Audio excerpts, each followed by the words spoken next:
Assalamualaikum warahmatullahi wabarakatuh. Salam sejahtera untuk semua. Jumpa lagi dengan saya Haris di channel Misteri Verhal. Kali ini saya akan membahas seorang tokoh penting di zaman Orde Baru. Ia orang dekat Presiden Soeharto. Jabatannya bermacam-macam. Bahkan sampai Soeharto lengser, ia pun masih memiliki posisi yang amat penting. Bagi teman-teman yang hidup di zaman tersebut, maksud saya zaman Orde Baru, pasti mengenal tokoh ini. Sosok yang amat menakutkan, khususnya bagi orang-orang yang berpikir kritis terhadap pemerintah. Demonstrasi dilarang, apalagi berani mengatakan plonga-plongo, bodoh, tolol kepada presiden. Dijamin akan hilang dari peredaran. Tokoh mahasiswa ditangkap, tokoh politik dibui, bahkan tanpa melalui peradilan. Pada tanggal 20 Januari tahun 1978, ia memerintahkan penghentian percetakan, penerbitan, dan peredaran sejumlah koran terbitan Jakarta seperti Indonesia Raya, Abadi, The Jakarta Times, Pedoman, dan Express. Koran-koran ini dianggap mengganggu atau mengancam ketertiban dan keamanan karena isinya bersifat menghasut. Sampai-sampai ada singkatan yang diplesetkan dari SDSB, yaitu Sumbangan Dermawan Sosial Berhadiah, menjadi si dia datang semua beres. Siapa sih tokoh tersebut?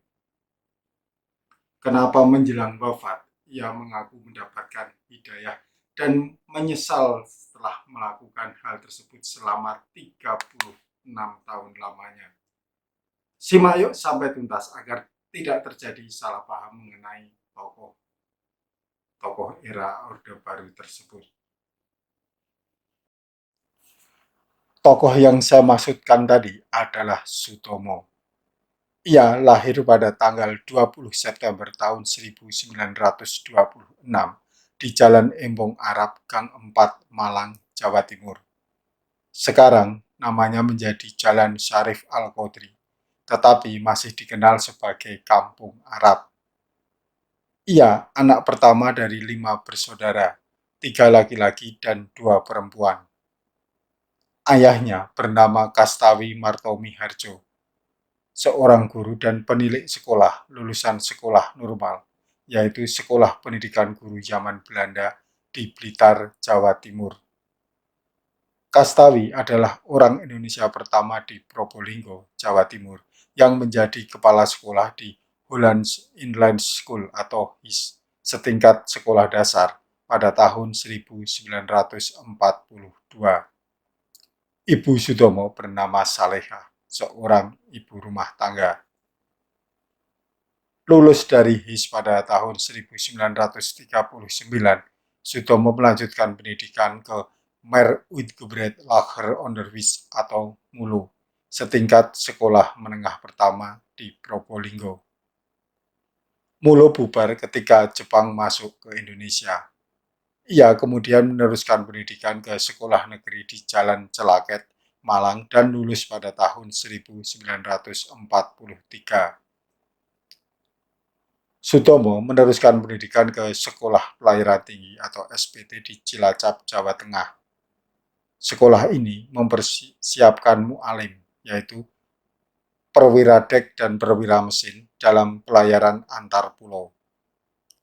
Ia masuk SPT setelah gagal menjadi perwira di Pembela Tanah Air atau PETA bentukan Jepang. Lulus SPT, Sutomo diangkat menjadi guru di SPT Pasuruan, Jawa Timur. Ketika proklamasi kemerdekaan, pemerintah Indonesia mengeluarkan maklumat pembentukan Badan Keamanan Rakyat atau BKR Laut, lembaga keamanan non-militer. Selang sehari, sekolah di Pasuruan membentuk BKR. BKR Pasuruan lalu berubah menjadi Angkatan Laut Batalion 3 Pangkalan 9. Sutomo menjadi perwira Angkatan Laut berpangkat letnan. Mulailah ia menjalani tugas-tugas ketentaraan. Pelayaran pertama menuju Phuket, Thailand, membawa karet untuk ditukar dengan senjata. Karena kepiawaian John Lee, atasannya, kapal dengan misi menyuplai senjata untuk pasukan Indonesia ini selalu aman. Ia juga terjun dalam pertempuran menumpas pemberontakan Republik Maluku Selatan pada tahun 1950. Sebagai Kepala Staf Operasi 4, Markas Besar Angkatan Laut, ia juga menggelar operasi militer menumpas pemerintah revolusioner Republik Indonesia pada tahun 1958.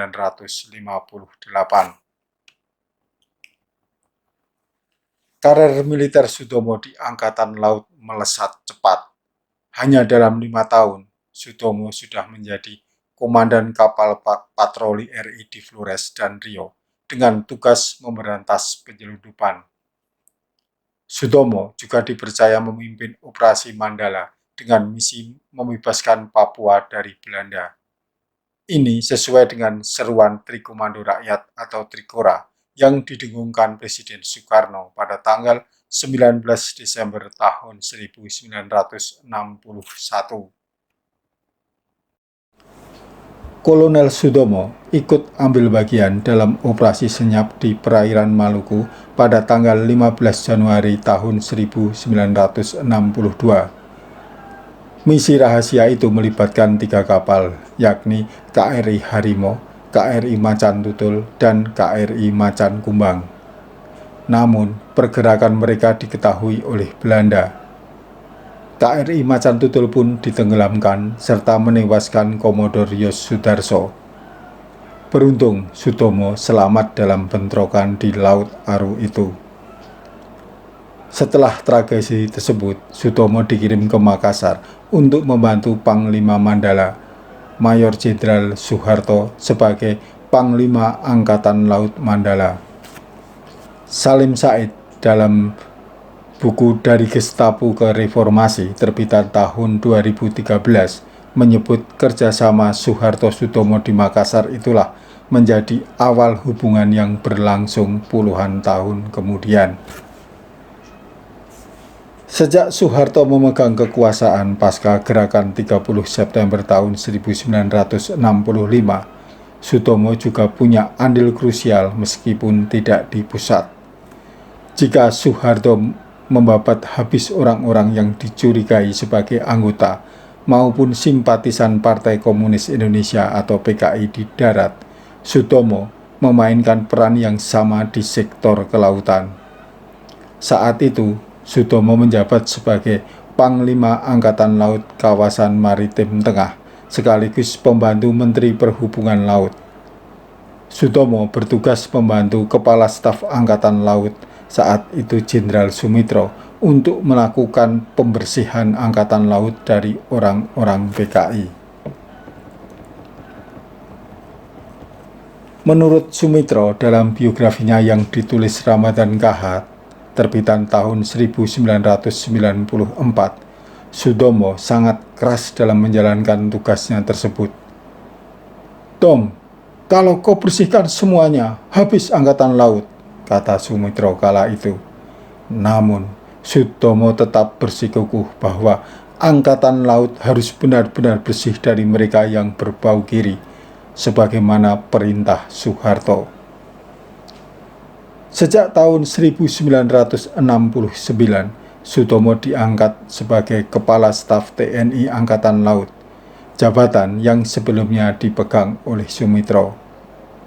Saat Soeharto benar-benar berkuasa sebagai Presiden Republik Indonesia kedua, Sutomo pun mulai mendapatkan karir politiknya.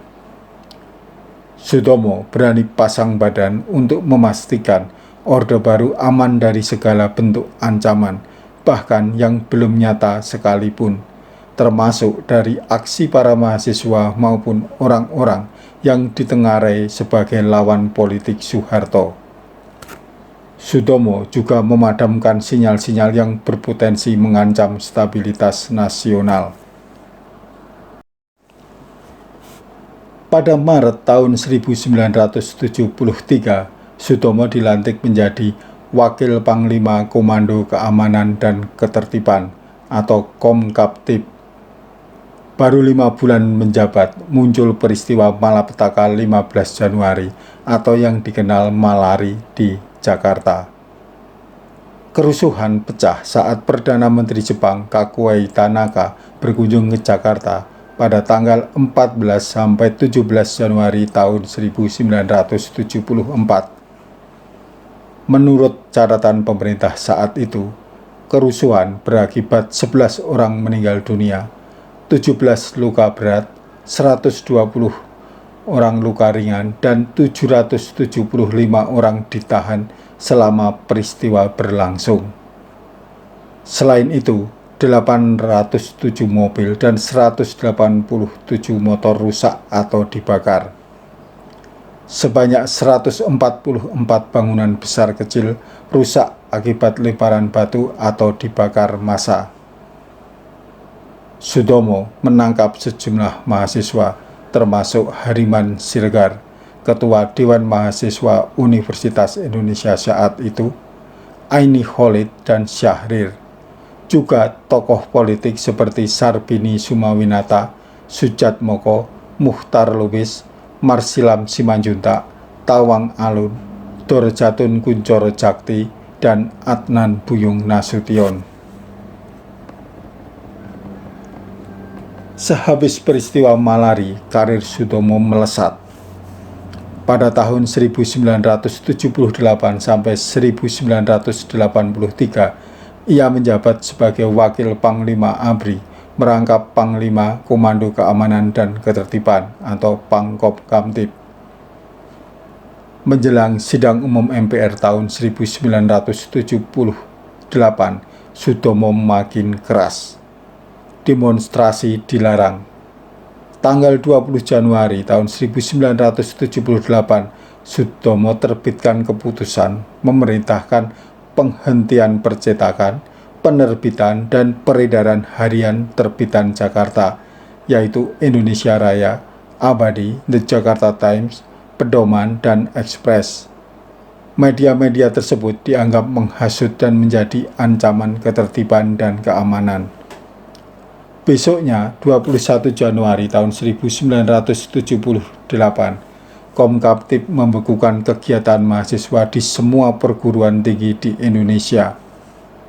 Keputusan Komkaptib itu dilanjutkan dengan surat keputusan Menteri Pendidikan dan Kebudayaan Daud Yusuf tentang pemberlakuan program normalisasi kehidupan kampus. Karir Sutomo tak terbendung. Pada tahun 1983 sampai 1988, ia menjabat sebagai Menteri Tenaga Kerja. Kemudian dari tahun 1988 sampai 1993 menjadi Menteri Koordinator Politik dan Keamanan atau Menko Polkam. Dari tahun 1993 hingga 1998, ia menjadi Ketua Dewan Pertimbangan Agung.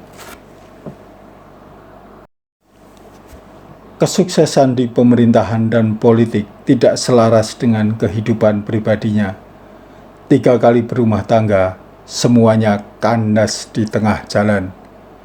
Pernikahan pertama dengan Francisca Pley terjadi pada tahun 1961.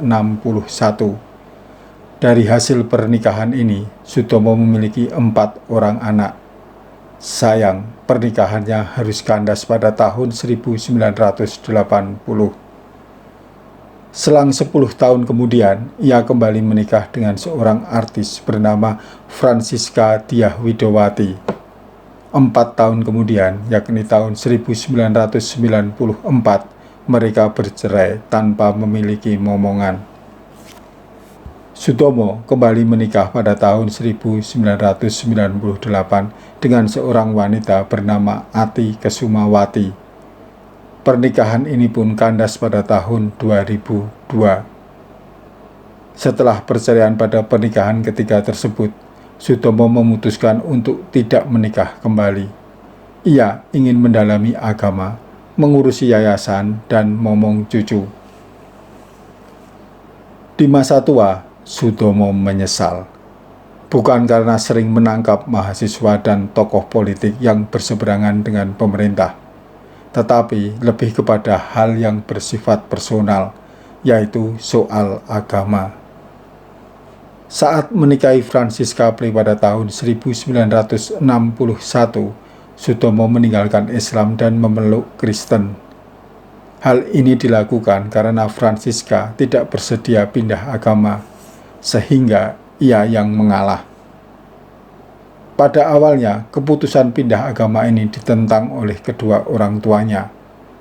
Maklum, Sutomo lahir di kampung Arab dan dididik secara Islam sejak kecil.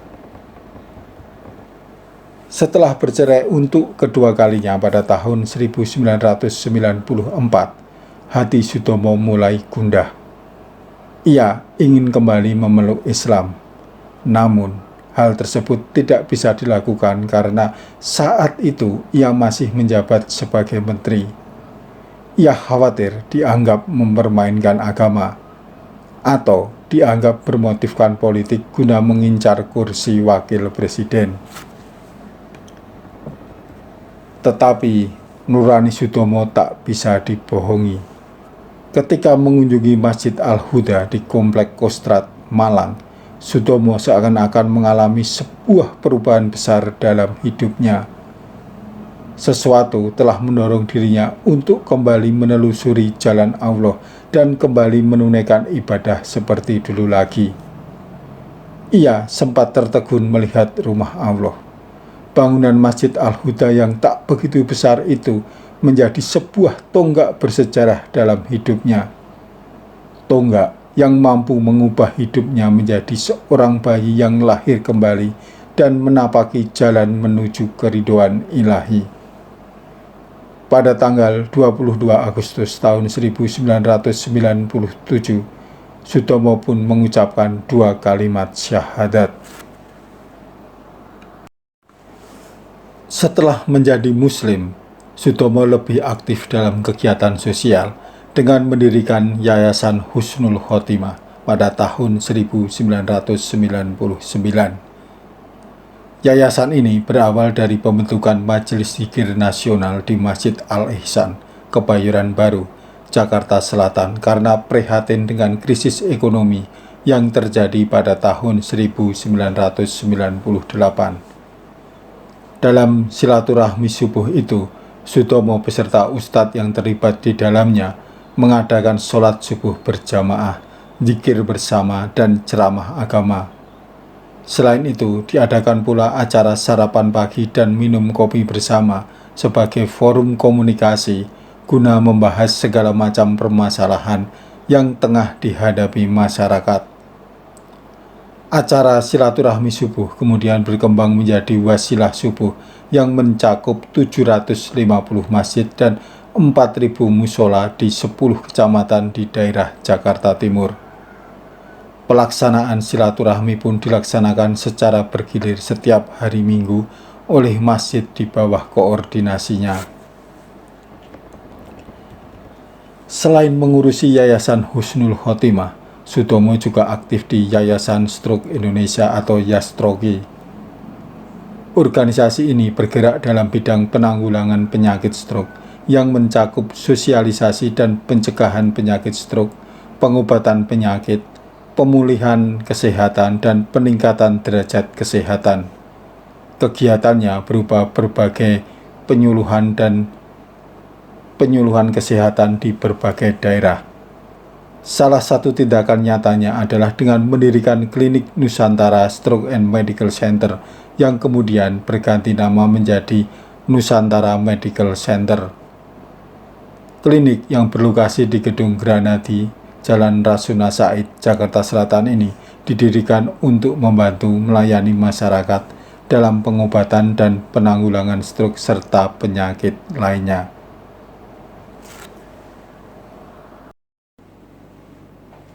Di usia senja, Sutomo aktif di berbagai kegiatan di masjid.